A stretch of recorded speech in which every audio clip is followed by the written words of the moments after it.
jauh lebih terhormat daripada kehormatan yang dia miliki. Jadi hari itu ada seseorang yang telah kehilangan kehormatannya di jalan di kota Jericho. Dia tinggalkan semua hal yang menempel pada dirinya, reputasinya, kehormatannya, status sosialnya. Dia berikan hidupnya kepada Yesus. Kita tidak bisa pungkiri namanya baik, tapi sifatnya tidak seperti itu. Kalau aku sih ya, aku langsung add friend ya. Langsung, karena sama. Banyak orang-orang yang mencari keselamatan, mereka berjuang untuk keselamatan. Tapi setelah mereka lihat ternyata keselamatan bukanlah sesuatu yang diperjuangkan, tapi itu adalah free gift from God. Mereka jadi kayak, oh ternyata keselamatan lebih dari apa yang dapat saya lakukan ya. Nggak ada andil apa-apa gue sama keselamatan. Dan ternyata lebih dari apa yang bisa aku bayangkan.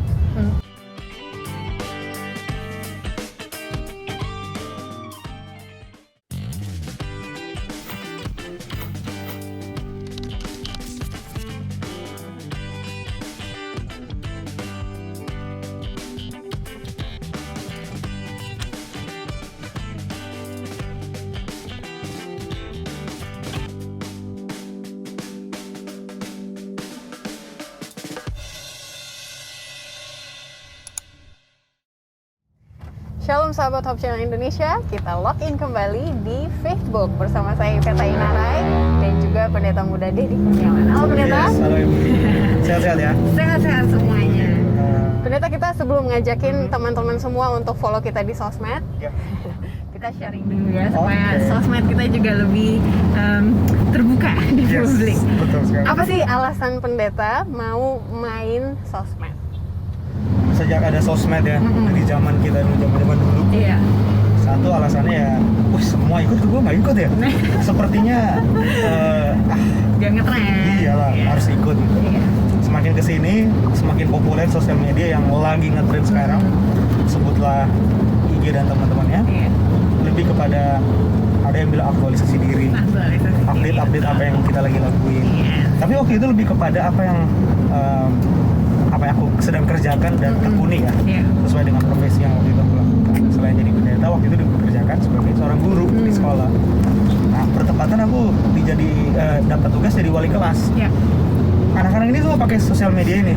Jadi kalau aku nggak pakai, sepertinya harus ada dong, harus ada dong. Oh ya oke deh, bikin nih.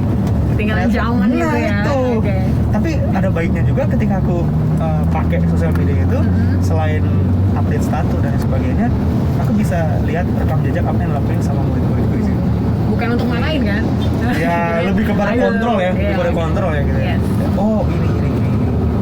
Gitu sih. Untuk lebih mengenal anak-anak ya. Betul sekali. Apalagi generasinya berbeda gitu kan ya. Jadi sosmed bisa digunakan untuk mendekati gap tersebut. Kalau aku pribadi untuk koneksi ke teman-teman lama. Karena kan aku kan pernah kayak misalnya SD di kota A, nanti SMP di kota B, kuliahnya di negara lain malah gitu kan. Jadi gimana lagi caranya supaya bisa keep in touch kalau nggak lewat sosmed gitu kan ya. Jadi karena aku misi utamanya nge-sosmed adalah untuk keep in touch itu ya, supaya kita tetap stay connected sama temen-temen. Jadi akhirnya ada dong orang-orang yang nggak aku kenal pengen nge-add juga, itu kan normal lah ya gitu. Gak apa-apa, bebas kalau emang penasaran sama kehidupanku gitu. Tapi kalau disuruh fallback, aduh maaf ya temen-temen, nggak kenal, aku kurang interested sih sebenarnya. Berarti open public ya? Open public, itu juga alasannya supaya bisa ikut giveaway. Soalnya giveaway nggak boleh kalau private kan. Pengen dong gratisan gitu, jadi itu aku open ke publik. Tapi menariknya ya, ngomongin tentang sosial media itu. Aku nih ya, mungkin aku nggak tahu teman-teman yang lain yang menggunakan itu. Mungkin aku satu dari sekian banyak mungkin pendeta-pendeta yang tidak menggunakan sosial medianya untuk penginjilan gitu. Aku nggak tahu kayak. Tapi menurutku ya, kalau menurut aku pribadi, itu adalah hal yang luar biasa yang dilakukan sama teman-temanku yang update status kayak Alkitab, kutipan apa semua. Wow, itu luar biasa. Harus acungin jempol untuk teman-teman yang punya effort luar biasa. Pagi dia doain teman-temannya, siang dia doain lagi teman-temannya, malam dia tutup dengan doa. Betul. Apakah itu pakai akun pribadi atau akun yang khusus gitu kan? Untuk pelayanan bisa juga. Betul sekali. Emang sih. Jadi banyak ya alasan kita bersosial media. Nah, apa hubungannya dengan Facebook? Kan Facebook ini kita bukan mengcopy ya, tapi ada similaritasnya dengan sosial media yang kita tahu juga, yang FB juga gitu kan ya. Tapi kali ini kita mau berteman dengan karakter-karakter yang ada di Alkitab. Kalau menurut pendeta, pentingnya Facebook ini bagi anak muda sekarang yang mungkin baru menonton nih baru episode kali ini, kira-kira apa yang bisa di-expect? Anak muda itu suka sesuatu yang instan, praktis, ya. Nggak mau repot, real. Tapi real gitu ya. Sesuatu hal yang dapat mereka nikmati, tapi nggak ribet. Tidak seribet, gue harus baca Alkitab gue mana ya? Ya ampun, ternyata udah berdebu gitu. Ya bukan berarti kita kalau ketemu kalau ketemu bukan berarti kita mau bilang tayangan ini mengabaikan Alkitab dan sebagainya, tapi Facebook membantu teman-teman untuk menikmati Alkitab dengan cara yang berbeda, mengulik Alkitab dengan lebih nikmat mungkin ya. Ya bukan mau sombong bahwa narasumber, tapi ya teman-teman yang bisa menikmati acaranya, aku yakin mereka bisa menikmati cerita Alkitab lebih baik, praktis, dan dapat diaplikasikan ke dunia teman-teman setiap hari. Serelevan dan sesimpel bermain di FB gitu ya. Itu dia FB kita yang alias Facebook ini. Nah, karakternya siapa? Ini menarik. Aku kasih hint satu sebelum kita akan lanjut di segmen berikutnya ya. Dia satu-satunya orang yang mendapat penyembuhan dari Yesus yang namanya disebut. Oke, mungkin kasih satu lagi deh. Oke, apa? Pekerjaannya seorang pengemis. Ya, oke. Udah pengemis, sakit, disembuhkan, namanya disebut. Oke, kita lanjut lagi setelah yang satu ini.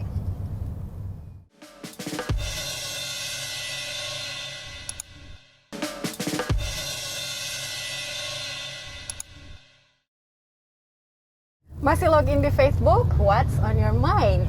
Kita mau bahas satu karakter yang aku rasa jarang dikhotbahkan, ya kan? Karena emang ceritanya pendek sih, kalau mau jadi khotbah juga. Betul. Kali susah digalinya ya. Tapi kita Facebook ini 45 menitan loh pendeta, jadi sama aja kan khotbah. Tapi enaknya kita ngobrol gitu ya, jadi santai. Kita mau tebak-tebakan dulu, kira-kira hint-hintnya apa nih yang pendeta bisa sampaikan supaya kita bisa persiapkan? Di kota besar kayak begini, tanpa mendiskreditkan satu atau beberapa orang, pasti kita bertemu dengan orang yang tidak jauh lebih beruntung dari kita ya. Karena dia mungkin pengemis. Jadi tokoh ini juga adalah tokoh yang pekerjaannya sebagai seorang pengemis. Dan malangnya lagi adalah Alkitab memberikan keterangan bahwa dia bukan pengemis biasa. Dalam artian dia punya keterbatasan fisik. Dia buta. Kasian banget ya. Buta ya. Pengemis buta lagi. Tapi diangkat dalam Alkitab gitu. Berarti ceritanya spesial. Dan Tuhan menganggap menghormati dia sebagai manusia gitu ya, walaupun di zamannya mungkin ya nggak dihormati. Ada satu kunci lagi yang Ivy pasti bisa kasih tahu sama teman-teman. Apa itu? Tentang aku udah tahu cuplikannya teman-teman ya. Jadi pengemis yang buta ini dia salah satu dari banyak orang yang Tuhan sembuhkan gitu kan ya, dari penyakitnya, tapi cuma nama dia yang ditulis di Alkitab. Dan ceritanya ada di buku Markus ya. Ada beberapa. Ini ada beberapa kitab. Markus, Matius, Lukas menulis ceritanya. Banyak. Tapi nanti kita akan lihat ada satu kitab, dalam hal ini kitab Markus, yang melihat kisah penyembuhan ini dari sudut pandang yang berbeda, di mana dia menuliskan satu kalimat yang tidak ditulis oleh penulis yang lain. Ini enaknya baca Injil ada 4 ya benar? Iya, ada 4. Biar kita bisa lihat dari sisi lain. Hint terakhir yang pasti udah langsung dapat namanya adalah dia adalah anak Bapak Timeus. Bapak Timeus ya. Dan nama dia artinya anaknya Bapak Timeus gitu ya, alias Bartimeus. Jadi Bartimeus cuma satu-satunya orang yang disembuhkan Yesus yang namanya dimunculkan. Ada alasannya nggak, pendeta, kenapa? Alasannya lebih banyak kepada kemungkinan ya. Teori dari Bible scholar ya. Biasanya kayak mungkin saja kenapa alasan dia buta, kemalangan yang dialami adalah akibat dari bapaknya mungkin, sehingga orang nggak manggil namanya tapi disebut sebagai anak Bartimeus. Biasa kan begitu kan? Ada relasinya. Ya, misalnya anakku Syamar, jadi panggilnya Papa Syamar. Apakah bapak itu namanya Syamar? Gitu. Padahal mungkin dipanggil karena anakku, gitu kan? Jadi Bapak Timeus, anaknya Pak Timeus. Timeus. Oh iya, berarti yang buta itu. Betul. Itu salah satu kemungkinan. Tapi kita nggak tahu, nggak bisa berspekulasi kan? Hanya bisa membuat kemungkinan begitu. Alright, dan yang menarik ini kalau teman-teman nonton episode yang sebelumnya kita sempat bahas mengenai Zakheus. Betul sekali. Dan ini ceritanya ada di kota yang sama, Yes. yaitu Yeriko. Kota Yeriko. Dan dalam satu perjalanan yang sama. Betul Jadi sekali. Yesus ketemu Bartimeus dulu malahan ya, Ya. baru dia ketemu Zakheus. Zakheus. Nih aku boleh lihat ada satu pattern yang unik dari Yesus gitu. Betul. Ya. Ketika dia jalan, misinya itu ada misi A, misi B, misi C, dan mungkin orang saat itu lihatnya oh kebetulan aja, Iya. papasan di jalan Iya, gitu kan ya. betul. Tapi dari pembelajaran pendeta dan observasi pendeta lihat ini nggak kebetulan nih Vi. Nggak kebetulan. Karena anugerah itu adalah sesuatu hal yang dikemas istimewa sama Tuhan. Ya. Bukan kayak serampangan seolah-olah nggak punya formula dan Lu aja deh yang gue selamatin Iya, gitu ya kan gitu. nggak ya? Karena Tuhan bukan bukan agen Iya. yang ayo kita kocok ya dulu ya. Siapa nama yang keluar? Dah, ini. Iya. Enggak kayak gitu. Bukan gitu. Atau pola pelayanan Yesus tidak seperti pola pelayanan kita. Vi, pernah mission trip nggak sih? Iya. Kita mission trip kemana? Kesini yuk. Pasti ada di pikiran, ntar gue bisa kesini. Ngerti nggak sih? Pengennya jalan-jalan. Iya ya, gitu. oke. Mungkin aja yang di pikiran Petrus dan teman-temannya adalah Jericho bisa kuliner apa ya? Iya kan Yeriko kota besar yang cukup advance pada saat itu. Makanya kan di Iya. cerita sebelumnya Zakheus Iya. sangat kaya. Iya. Karena biaya cukai masuk keluar dari kota itu sangat besar. Iya. Dan pasti kota yang padat. Pasti mungkin si siapa namanya? Siapa lah katakan Andreas atau Iya. yang lain bilang Jericho maksudnya Jericho Mall ini bagus ya gitu ya. Pengen ke mall. Kita guru, apakah kita perlu ganti kasut kita sampai kita di kota Jericho Shopping gitu ya? dulu, shopping Dulu, karena kan mengingat ini pelayanan terakhir loh sebelum mereka masuk ke Iya, Yerusalem. betul.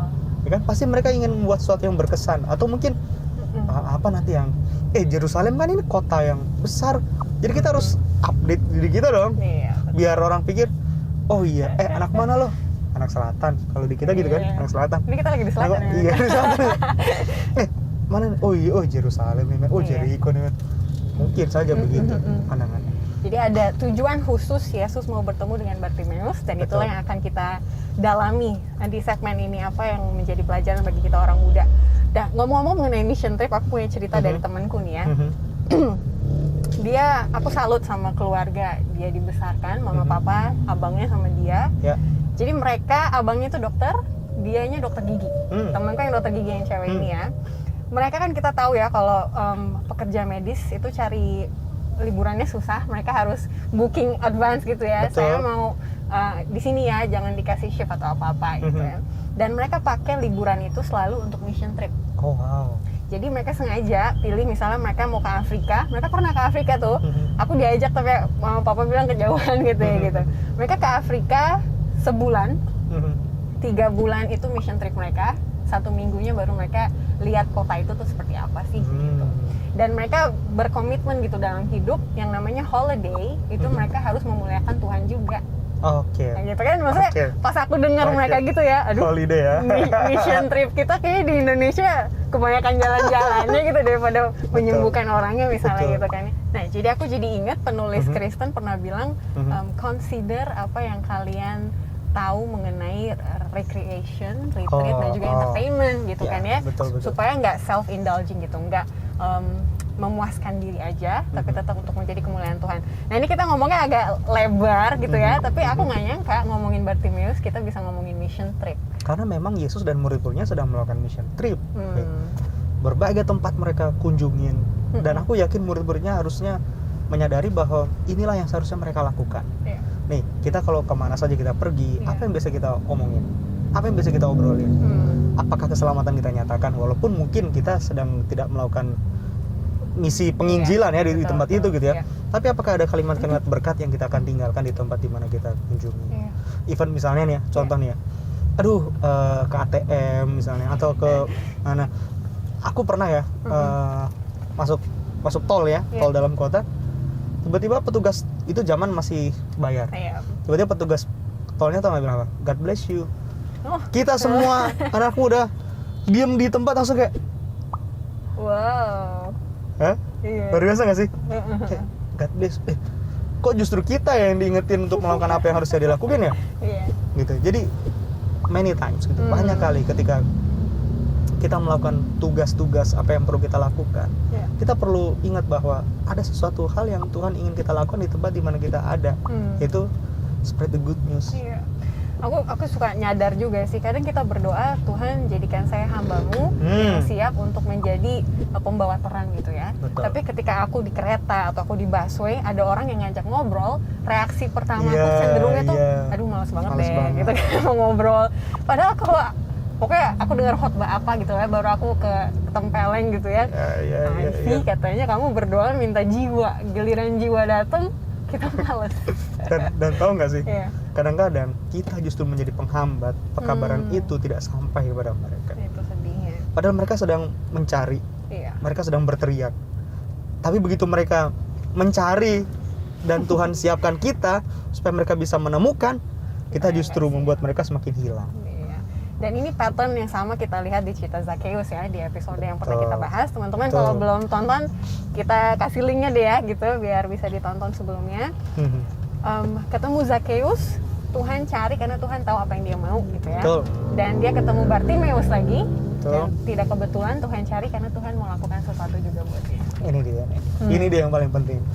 Aku mau kasih tahu sesuatu, tapi tanggung agak panjang tuh. Nanti dikasih teasernya pendeta, nanti lanjutnya kita bahas segmen berikutnya.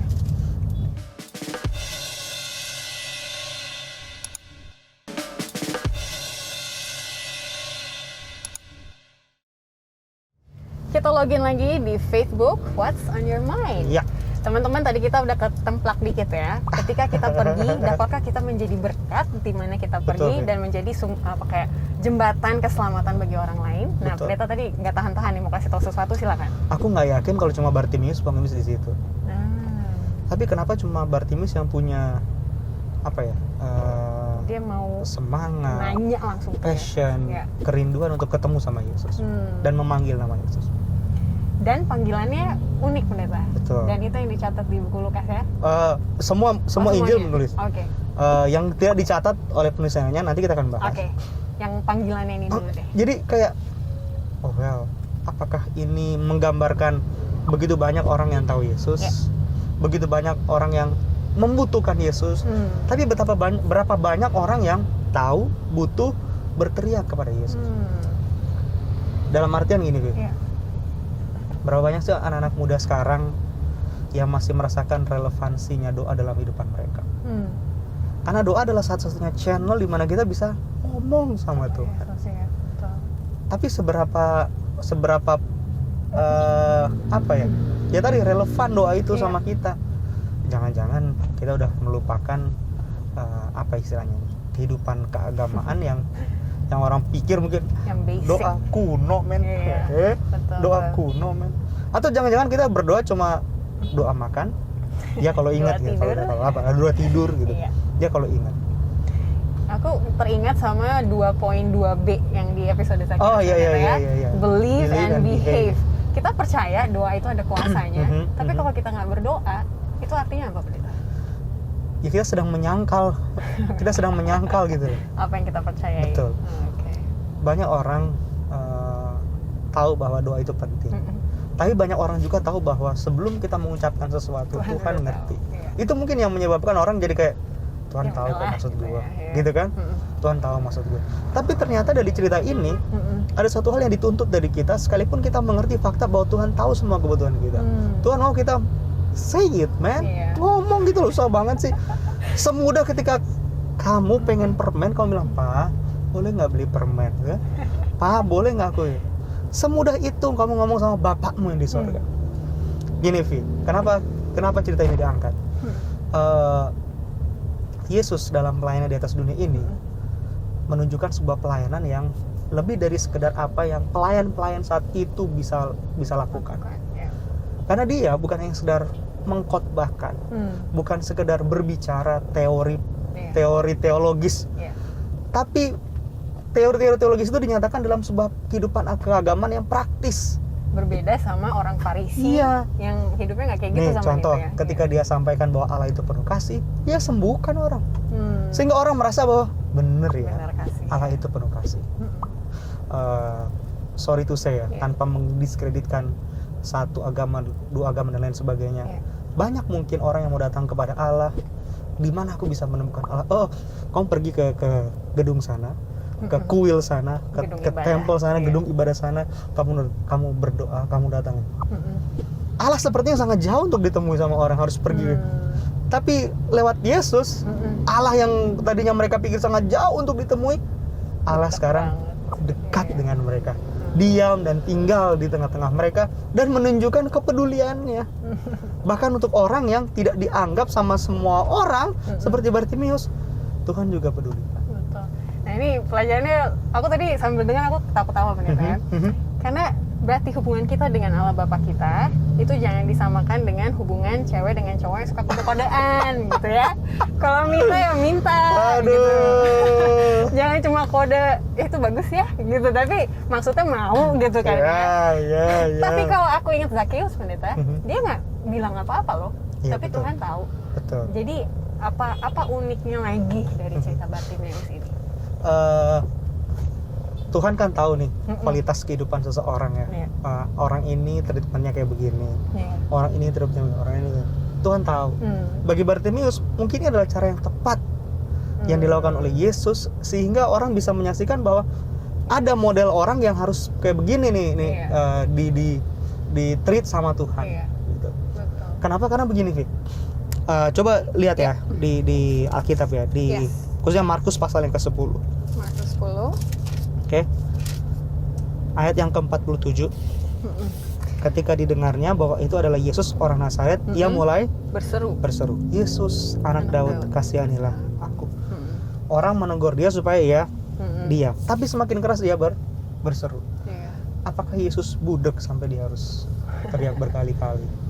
Pernah nggak sih merasa kayak gitu? Tuhan, aku udah nggak tahu Tuhan berapa tahun aku udah berdoa, tapi sepertinya Tuhan kok diam. When God is silence, Ivy, apa yang harus kita lakukan? Berseru. Tapi nggak tahu loh udah berapa banyak air mata yang tercurah karena pergumulan itu. Nggak dijawab, diem. Terus apa yang harus kita lakukan? Kok tega banget sih? Ini pengemis loh. Kasar banget, gang, buta lagi. Tapi yang istimewa adalah sekalipun dia buta secara fisik, mata rohaninya nggak buta. Karena dia bisa melihat Yesus. Dan dia manggilnya anak Daud. Itu yang istimewa. Dia punya persistensi dan konsistensi dalam percaya sama Tuhan. Sekalipun saat itu dia mungkin nggak digubris sama Yesus, tapi dia punya iman bahwa seruannya pasti didengar. Aku ada 2 observasi pribadi. Nanti aku minta tolong pendeta kuatkan silakan. Bener ya. Yang pertama adalah Zakheus, aku melihat dia orangnya jaim karena dia punya status. Jadi untuk dia memanggil Yesus, kan tadi pendeta bilang ada status dan pride, ada harga diri yang harus dilepaskan kalau misalnya dia memanggil nama Yesus. Tapi dengan dia memanjat pohon itu sudah menunjukkan sebenarnya dia pengen gitu kan ya. Tapi orang pengemis ini apa sih yang dia punya gitu ya. Jadi kalau gue mau teriak juga emang tiap hari dia menjadi perhatian, kan dia minta-minta gitu kan ya. Jadi itu 2 pendekatan yang berbeda yang kulihat dari Zakheus dan juga Bartimeus. Dan satu lagi observasiku adalah ketika doa pribadi kita, walaupun private ya, kita doakan, mungkin belum ada jawabannya, jangan malu juga untuk bawa ke jemaat ya, supaya diketahui gitu, biar seruannya lebih nyaring gitu kan ya. Menurut pendeta gimana dengan observasi? Apa yang Ivy lihat dan mungkin apa yang teman-teman lihat dan baca sama-sama di kitab Injil, ya begitulah adanya. Tapi kita jangan lupa, setiap orang punya harga diri sekalipun dia seorang pengemis, ya kan? Jadi semua orang juga harus menghargai pribadi siapa saja, entah itu dia Zakheus, entah itu dia Bartimeus. Soal bagaimana pride-nya Zakheus yang ditinggalkan, kemudian sepertinya kalau Bartimeus nggak ada beban karena dia nggak punya apa-apa. Emang tiap hari udah jadi perhatian masyarakat. Tapi jangan lupa, nanti kita akan lihat di kisah cerita ini ada sebetulnya pride yang dia punya, yang dia tinggalkan, dan itu membuat dia akhirnya boleh ikut Yesus. Oke? Jadi ada 2 hal yang pendeta masih tahan-tahan ya. Tapi aku mau gali satu. Silakan. Apa signifikannya ketika Bartimeus memanggil Yesus sebagai anak Daud. Kenapa nggak dia bilang Yesus kasihanilah aku gitu? Tapi dia bilang Yesus anak Daud kasihanilah aku. Aku yakin ya. Iya. Selain Bartimeus ini pengemis, dia bukan seorang pengemis yang biasa-biasa. Mungkin saja dia membaca atau mendengar siapa Yesus, pengakuan-pengakuan orang terhadap siapa Yesus, dan mungkin juga apa yang orang omongin tentang wow, bagaimana mungkin seorang anak biasa, okay? Mungkin juga ada pengakuan Petrus yang mengatakan bahwa dia adalah Mesias, sehingga keterangan Matius menulis bahwa dia adalah anak Daud, anak Abraham. Tapi kan belum ada Injil Matius, jadi kita nggak bisa asumsikan bahwa dia baca Injil Matius. Dengar omongan orang bisa. aja. Iya.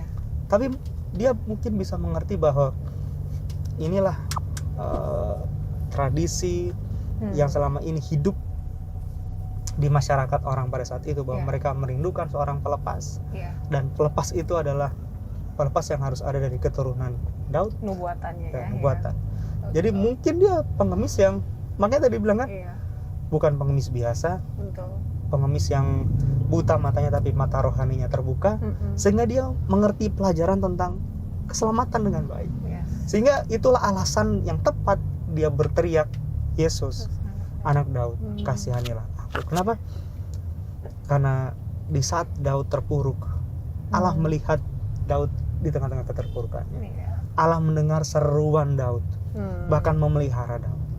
Kalau Daud dipelihara bahkan di saat-saat terburuk dalam kehidupannya, masa Tuhan nggak mendengar dan melihat dan memelihara kehidupanku? Jadi dia selain mengakui Yesus sebagai raja karena otoritasnya sebagai raja ya. Betul.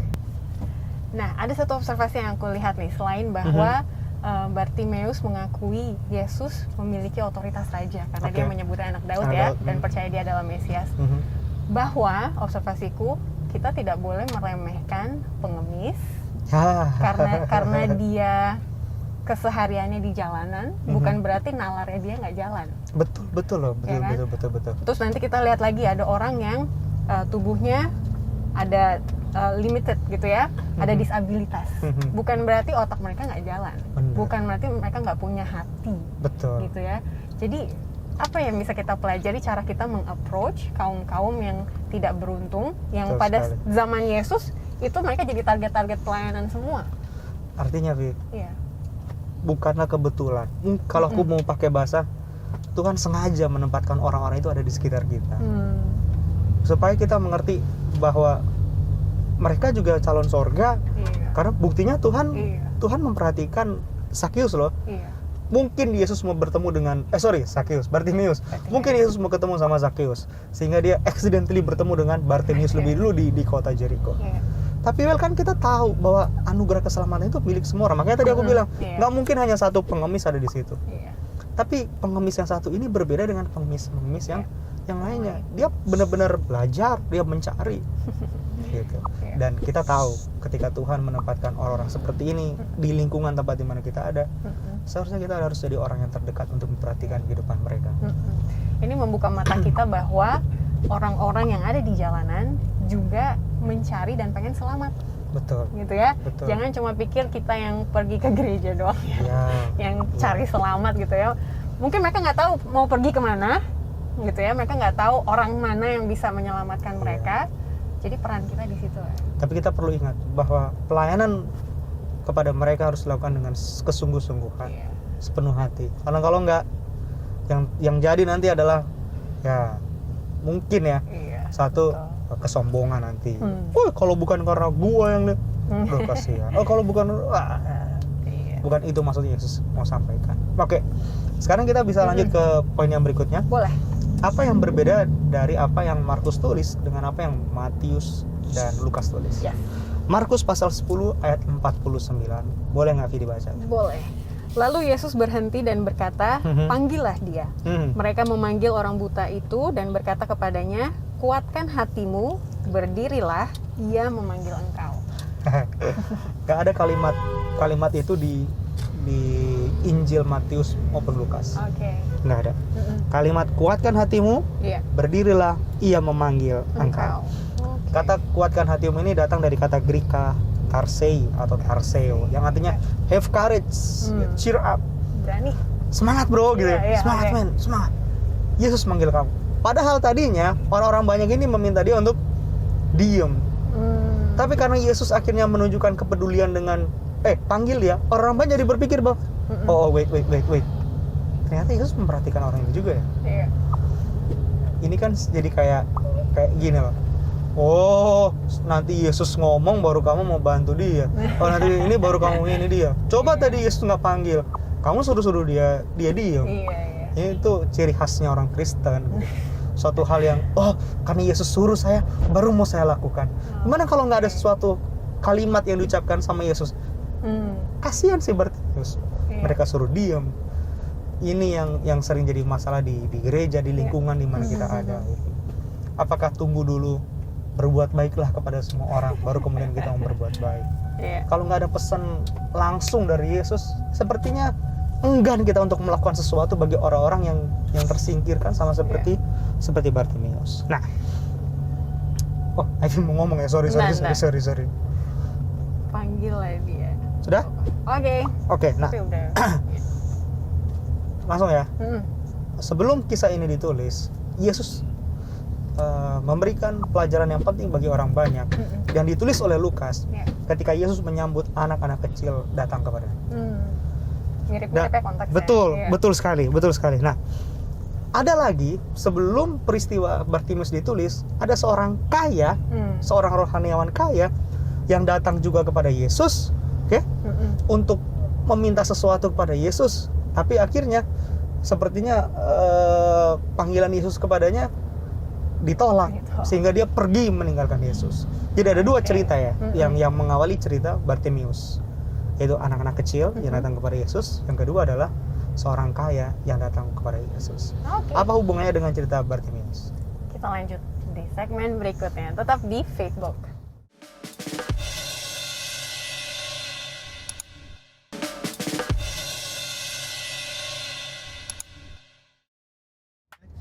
Masih di Facebook, What's on your mind? Kita tadi melihat uniknya kitab Injil, itu diceritakan ada ordernya, ada kronologinya, karena mereka bersangkutan. Dan pendeta tadi mention ada dua cerita yang memiliki latar belakang yang sama dengan cerita Bartimeus, yang menekankan signifikansi ceritanya Bartimeus nanti. Cerita Yesus dengan anak-anak kecil. Betul. Dan yang satu lagi apa tadi pendeta? Cerita seorang kaya yang datang kepada Yesus. Oke, silakan. Bukanlah kebetulan Lukas, Ivy dan teman-teman mengawali cerita Bartimeus dengan cerita yang tadi. Yesus menunjukkan kepedulian kepada anak-anak kecil yang sepertinya dibatasi untuk dapat datang kepada Yesus karena mereka masih kecil. Melalui cerita ini kita diingatkan bahwa Yesus menerima siapa saja, bahkan yang terkecil sekalipun. Kalau yang terkecil seperti anak-anak ini dapat diterima Yesus, apalagi Bartimeus.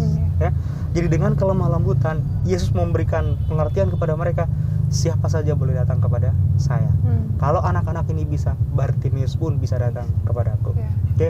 Kemudian kisah orang kaya yang tadi. Ingat, orang kaya ini dia mau ikut Yesus. Yesus, kamu mau ikut aku, boleh. Kamu jual dulu hartamu, lalu kamu ikut aku. Berat bro. Ini soal panggilan ternyata.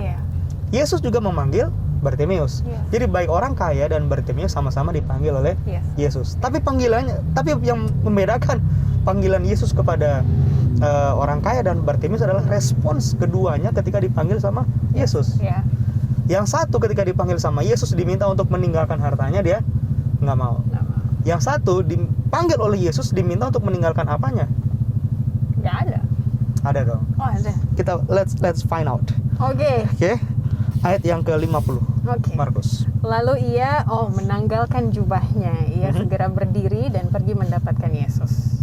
Kalau mau membandingkan nilai rupiah yang dimiliki Bartimeus dengan orang kaya itu jauh berbeda.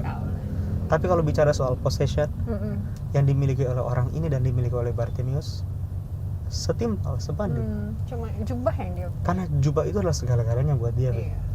Itu tempat bernaungnya kalau lagi panas. Tempat minta duit. Ya kan? Itu juga alasnya, selimutnya ya itu. Kalau lagi keringat itu juga lapnya, semuanya itu. Semuanya. Tapi dia tinggalkan itu di belakangnya, dan dia mau berdiri menerima panggilan dari dari Yesus. Bartimeus mirip sama Zakheus ya, tanpa Ya. disuruh Ya. tinggalkan langsung. Itu dia, itu pesan indah. Aku jadi mikir, aku ninggalin apa ya, aduh Tuhan, kayaknya belum ke sana. Tapi sabar loh. Oke. Cerita ini bukan minta Nggak kita minta untuk kita. oke. Iya. Bukan minta serahkan. No, bukan. Rekening di mana? Atau Enggak ya. mending kita rame-rame jadi pengemis ya. Enggak. Bukan. Oke. Aku pikir Ivy dan teman-teman bisa lihat cerita ini dari perspektif yang lebih baik lagi. Yes. Lebih dari sekedar kita harus ninggalin aku. No. Tuhan memanggil kita untuk melakukan sesuatu yang istimewa bagi dia, Ivy. Yeah. Sehingga semua penghalang-penghalang yang selama ini menghalangi kita untuk dapat menerima panggilan itu dapat kita singkir. Penghalang. Kayak gitu dia ya. Dan yang salah satu yang menjadi penghalang dari cerita ini juga orang-orang di sekitar. Betul ya kan? sekali. Karena Betul sekali. Bartimeus udah teriak-teriak gitu ya. Tapi aku rasa unik juga kenapa waktu Yesus mendengar Bartimeus berseru, bukan dia, iya Bartimeus aku mendengar, tapi dia suruh orang-orang untuk panggil dia. Artinya kadang orang-orang kita kurang peka gitu, ada yang memanggil. Betul. Jadi Yesus bilang, panggil dulu tuh, dia udah seru-seru dari tadi gitu ya, supaya kita memperhatikan juga. Artinya begini, Iya. even cuma manggil orang itu sudah bagian dari ministry. Jadi jangan juga kayak, wah lo ngapain sih, nggak ada perannya sama sekali. Kenapa gue nelpon? Potong-potong pepaya di gereja saat potluck itu ministry loh. Oke, Ya nggak sih? Amin. Jangan dipikir itu suatu hal yang nggak berharga sama sekali. Bener nggak? Loh, coba nggak ada ibu-ibu di gereja yang siapin potluck atau apa? Gereja itu hanya jadi sekedar makanan rohani, nggak ada makanan jasmani. Ingat, Yesus dalam pelayanannya, dia juga pentingin dua hal ini. Manusia tidak hidup dari firman saja, men. Dari roti, kerupuk juga bisa hidup, itu maksudnya. Gitu, okay? Dalam banget ya. Tapi pelajaran indahnya, maksudnya begini.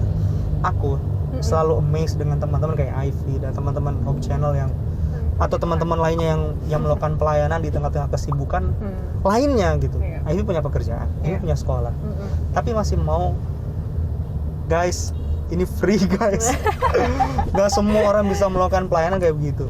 Nah, ngomong soal mission trip yang tadi itu, aku tadi lupa mau kasih tahu itu. Gak apa-apa. Beberapa tahun yang lalu aku sama teman-teman di gereja, ada 2 gereja, kita combine, kita bikin pelayanan di Kupang.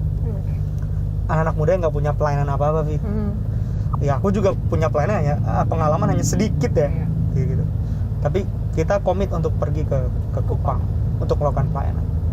Nggak ada duit, nggak ada dana. Kita propose seadanya saja budget dari gereja untuk dapat membantu kita. Selebihnya swadaya. Dari bank mandiri, bayar masing-masing sendiri. Bukan promosi bang ya? bukan. Maksudnya mandiri sendiri gitu kan? Yes. Tiba-tiba saja yang satu bilang, pendeta, nggak boleh sombong, tapi kita masing-masing akan komit 1 bulan dari gaji kita akan kasih supaya ini luar dari tiket. Aku jadi pikir kayak, Tuhan, gereja kita butuh anak muda yang kayak begini Tuhan. Anak muda yang nggak mentingin dirinya lagi, tapi melihat bahwa pekerjaan ini pekerjaan yang harusnya dilakukan dan disupport dengan pekerjaan yang sedang dia lakukan. Kalau orang kan lihatnya gini, Vi. Pekerjaan utama gue adalah engineering. Pekerjaan kedua gue misionaris. Tapi aku selalu salut sama teman-teman ya, Ivy dan teman-teman semua. Pekerjaan utama gue misionaris, pekerjaan kedua gue adalah engineering. Itu tuh baru bilang kayak, oh Tuhan, kalau saja semua anak-anak muda. Aku nggak mendiskreditkan satu dan 2 pihak atau siapa ya. Tapi teman-teman, Tuhan rindu melihat anak-anak muda yang model-model kayak begini. Amin. Ketika mereka apa istilahnya? Ketika mereka berada di balik layar, tapi yang di depan layar adalah Tuhan yang ditinggikan. Betul. Dan aku kadang ya di gereja kita mission trip punya konotasi negatif juga. Alias makan biaya. Buat apa sih kalian balik nggak berubah katanya gitu kan ya. Tapi di sisi lain pelayanan kan nggak berhenti di mission trip aja gitu ya. Dan aku rasa banyak anak muda yang diubahkan di mission trip gitu. Dan mereka akan membawa pulang hati yang mau berkorban. Amen. Itu yang Amen. akan ditahan terus sampai lain-lainnya. Jadi terlepas dari bentuk pelayanan itu, memang intinya hati yang mau berkorban sih benar ya dalam Tuhan. Betul sekali itu Evi.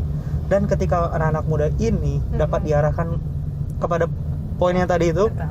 mereka dengan sendirinya akan mengalami bahwa ternyata berkat yang indah yang saya terima dalam pelayanan bukan soal duit yang nanti akan dibalaskan Tuhan ketika mereka bekerja, gue sukses. No, tapi kedamaian di hati ketika menyaksikan orang-orang seperti Bartimeus yang mereka temukan di jalan ketika mereka mission trip diberkati. Iya. Man, Ivy, itu nggak ada duanya berkatnya. Betul. Beneran loh. Kita apa ya, kalau teman-teman merasa hidup ini gua nggak ada apa-apanya gitu ya, siapalah gua gitu ya, pelayanan nggak berani maju mimbar dan lain-lain, perhatikan Bartimeus gitu ya, dia nggak perlu ngelakuin apa-apa kok Itu gitu dia, ya. itu dia. Dia cuma mau datang ke Yesus dan Yesus panggil dia siap, dan nanti akhir-akhirnya itu udah cerita Tuhan yang atur gitu ya. Aku punya pertanyaan pendeta. Oke. Dari cara Bartimeus meminta permintaannya kepada Yesus, itu kan simple ya. Ya. Tuhan, kasihanilah aku. Terus ditanya, kamu mau apa? Aku mau melihat lagi. Kalau dilihat dari backgroundnya dia sebagai pengemis, dia bisa minta banyak loh. Bener. Dia bisa minta duit, dia bisa kaya minta gitu ya. gitu kan ya. Sebenarnya berdoa itu simple, tapi kadang ada teman-teman orang muda yang, aduh Kak Ivy, aku susah ngatur kata-katanya. Kok Kak Ivy kalau doa syafaat kok bisa bagus gitu ya katanya gitu. Beda sama, kan maksudnya caraku berdoa sama orang tua yang di atas berdoa kan beda. Kan gitu ya. Tapi sebenarnya menghadap kepada Tuhan tuh simple. Kata-kata kita harusnya gimana sih diaturnya pendeta? Menarik ini susah nih kalau hostnya adalah host Mari Berdoa ya. Oh gitu. aku salah program ini. Vi, tau nggak Vi? Iya. Actually Vi, we don't know how to pray. Iya. Ngerti nggak sih kenapa pertanyaan itu sulit untuk aku jawab? Makanya murid juga bilang ajarkan kami berdoa. Itu jadi kayak, well, murid-murid yang sama-sama Yesus selalu berdoa aja masih nanya, Tuhan ajarin kami berdoa dan Tuhan. Jadi sebetulnya kita nggak tahu bagaimana seharusnya kita berdoa. Karena Roma 8 bilang sesungguhnya di dalam kelemahan kita siapa yang berdoa? Roh Kudus yang berdoa. Jadi artinya begini, simpelnya adalah kenapa Yesus bilang kalau kamu berdoa sebutlah Bapa kami yang di sorga, dikuduskan namamu. Yesus merinci dan meramu serta merangkum semua esensi dari doa dalam kalimat-kalimat yang sederhana di kalimat doa Bapa kami. Apa konten apa aja? Bapa kami yang di sorga, dikuduskan namamu. ACTS lagi. Adoration. Betul. Semua ada di sana. Terus apa lagi yang perlu kita mengucapkan? Waduh, pusing orang ini. Memang kita perlu akui bahwa ada orang-orang yang memang memiliki karunia khusus dalam berdoa. Betul juga. Tapi ingat, doa itu juga dilatih. Sama seperti seseorang yang mengendarai mobil. Oke, aku nggak bisa bawa mobil. Begitu aku pegang setir, tiba-tiba langsung jalan. Wah, nggak bisa sebegitu juga, men. Gitu kan? Butuh proses. Lama-lama dia mahir. Dia tahu menempatkan kata-kata. Kenapa? Karena setiap hari dia berdoa. Betul. Setiap hari dia berdoa. Dia latih doanya. Dan doa bukan suatu hal yang serampangan. Tiba-tiba jadi. Wah, keren ya lu. Nggak bisa. Betul. Nggak bisa. Tapi poin pentingnya adalah dengan keterbatasan kita, kata-kata yang kita ucapkan sesimpel mungkin.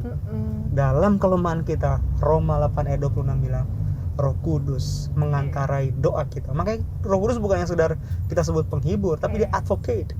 Kan dia mengantarai kita dengan Bapa kita yang di surga. Betul. Dan Bartimeus apa ya? Dia nggak ngerangkai kata-katanya tuh. Simple. Nggak pretend. Tuhan, saya perlu makan sih, tapi kasih kesembuhan dulu deh, abis itu kasih duit ya gitu. Maksudnya kan kadang kita suka merangkai doa kita supaya akhirnya jadinya seperti itu. Betul, gitu ya. Betul. Dan pengalaman pribadiku tadi, karena pendeta udah singgung mari berdoa juga, secara rohani kalau aku berdoa di depan TV sengaja aku bagus-bagusin kata-katanya, aku nggak inget doa itu tentang apa. Padahal nanti pas pulang ke rumah biasanya pendeta ya, kan banyak tuh permintaan doa dari pemirsa. Biasanya aku inget. Tapi kalau di sesi itu aku doanya aku buat-buat. Ini confession secara beneran aja ya. Guys, ini sesuatu guys. Itu aku nggak inget. Berarti dengan kata lain hatiku nggak lagi mendoakan mereka. Tapi aku mau supaya program itu bagus aja kelihatannya, seperti itu kan ya. Nah, dan juga tadi pendeta bilang, ketika orang nanya, Kak Evi kok bisa berdoanya enak didengar, aku bilang, aku tiap hari doanya kayak gitu, gitu kan ya. Jadi kamu berdoa kalau di mimbar nggak usah takut, karena kadang kalau di mimbar doa itu kayak copy paste gitu pendeta ya. Tapi ya sahabat lalu kayak ini doainnya kayak gitu, sahabat depan diikutin sama anak mudanya. Nggak apa-apa kalau misalnya emang kita mau belajarnya dari situ. Tapi bener yang pendeta bilang tadi, doa kita sehari-hari aja itu yang kita bawa ke mimbar, itu udah Tuhan terima kok. Nggak perlu puitis harus gimana gitu. Betul, nggak ada formula selain doa Bapa kami tadi yang dianjurkan sama Yesus. Betul. Dan anak kecil pun bisa hafalin doa Bapa kami. Betul berarti sekali. kan itu udah cukup simple dong untuk didoakan. Betul. Gitu. Nah, indahnya lagi Iya. pelajaran Bartimeus mengajarkan kita untuk selalu menikmati setiap kesempatan yang Tuhan anugerahkan sama kita dalam hidup ini. Iya. Kalau baca keterangan Injil yang lain, Iya. Yesus sedang lewat di Jericho. Kalau dia lewat, artinya ada kemungkinan dia nggak akan lagi ada di tempat itu. Iya. Karena Yesus sedang lewat di Jericho. Iya. Jadi lihat Bartimeus memanfaatkan situasi. Dia tahu Yesus lewat, dia tangkap kesempatan dia lewat. Karena kalau dia melewatkan momen Yesus lewat, momen berikutnya dia akan bisa tangkap Yesus. Jadi kalau di episode Zakheus kita diajak, di challenge untuk menerima Yesus hari itu.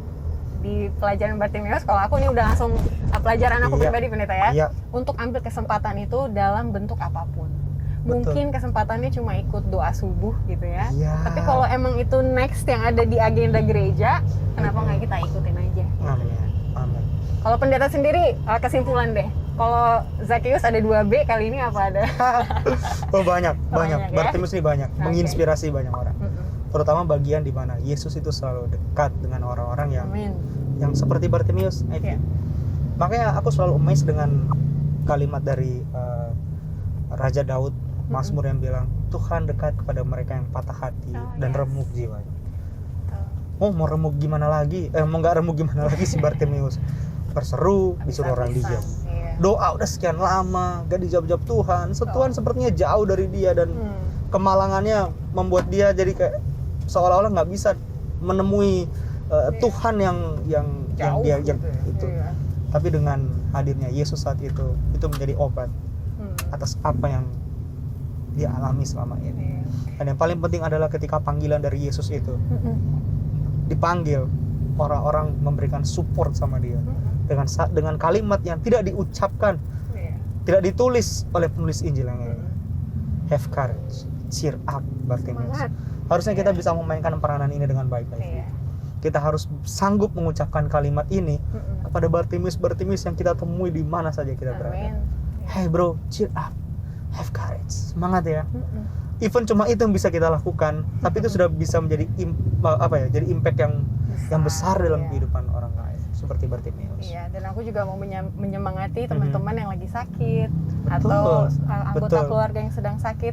Aku ingat waktu mempersiapkan pelajaran ini, kota Jericho itu termasuk tinggi dalam perdagangan balsam. Artinya uangnya si Zakheus itu dari perdagangan balsam ya. Kita tahu balsam itu untuk healing kan, untuk penyembuhan. Sangat ironis, seorang pengemis di kota Jericho yang terkenal balsamnya, kok dia nggak bisa sembuh-sembuh. Gitu ya. Dan kesembuhan itu datangnya akhirnya dari Tuhan sendiri. Dan ingat, ketika Yesus menyembuhkan, yang sembuh bukan hanya fisiknya saja, tapi rohaninya, Itulah yang indah dari datang kepada Yesus dan pemulihan yang dilakukan sama Yesus. Dan itu yang bikin semangat.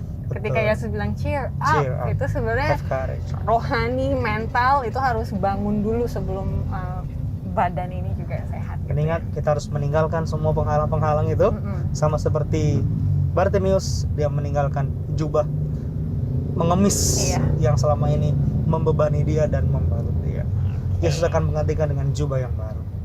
Amin. Kalau gitu kita tutup langsung dengan doa aja pendeta buat teman-teman yang punya pergumulan sama seperti Bartimeus, dan aku rasa kita juga dalam stage kehidupan kita pasti pernah mengalaminya. Supaya kita semangat dalam kerohanian kita. Mari kita berdoa. Tuhan yang baik, terima kasih. Pelajaran indah dari kehidupan Bartimeus boleh kami nikmati pada kesempatan ini. Ini semua karena anugerah Tuhan. bahwa Tuhan tidak pernah secara kebetulan melakukan sesuatu dalam kehidupan ini, bahwa anugerah yang kami nikmati ini adalah karena rencana Tuhan. Dan kami percaya adalah rencana Tuhan pula kami boleh menikmati pekabaran pada kesempatan ini melalui kehidupan Bartimius. Kami rindu dipakai oleh Tuhan untuk melihat dan menyaksikan Bartimius yang kami temui dalam kehidupan ini. Dengan pertolongan Tuhan, kami sanggup mengucapkan kalimat have courage, cheer up kepada mereka, sehingga kami boleh dipakai menjadi alat Tuhan yang ampuh, alat Tuhan yang dahsyat untuk menyampaikan warta Injil Kerajaan Sorga, memulihkan kehidupan mereka. Karena kami merindukan pemulihan yang berasal daripada sorga, yang bukan hanya sekedar memulihkan penyakit fisik kami, tapi juga penyakit rohani kami. Mungkin ada teman-teman kami, teman-teman Facebook yang sedang mengalami pergumulan, seperti Bartimius mengalami pergumulan. Kami yakin dan percaya Tuhan akan datang dekat dengan mereka, memberikan jamahan iman seperti Engkau menjamah Bartimius. Mereka boleh melihat dan menyaksikan betapa baiknya Tuhan dalam kehidupan mereka. Tuhan, ada banyak pelajaran-pelajaran iman. Ajar kami bukan saja sekedar mengerti dan menyaksikannya, tapi ajar kami untuk mengalaminya. Sehingga dengan pengalaman-pengalaman iman tersebut, iman kami semakin dikuatkan, nama Tuhan semakin disiarkan, dan kami siap untuk menyambut hari Tuhan yang sudah semakin dekat itu. Pertemukan kami kembali pada episode selanjutnya. Kami siap untuk menerima banyak berkat Tuhan lewat kebenaran-kebenaran firman dari tokoh-tokoh Alkitab, teman-teman baru yang akan kami bahas bersama. Terpujilah Engkau, dimuliakan namamu. Dalam nama Yesus kami persembahkan doa ini. Haleluya. Amin. Thank you sekali lagi Pendeta Deddy Kurniawan untuk waktunya. Dan teman-teman sekalian, gimana? Udah lebih semangat nggak ya rohani teman-teman Facebook semua? Amin. Harusnya disegarkan dong ya. Iya dong. Semoga itu yang menjadi harapan kita. Dan teman-teman, sebelum kita berpisah, mari ikuti sosmed dari Hope Channel Indonesia supaya kita bisa berteman juga di dunia nyata.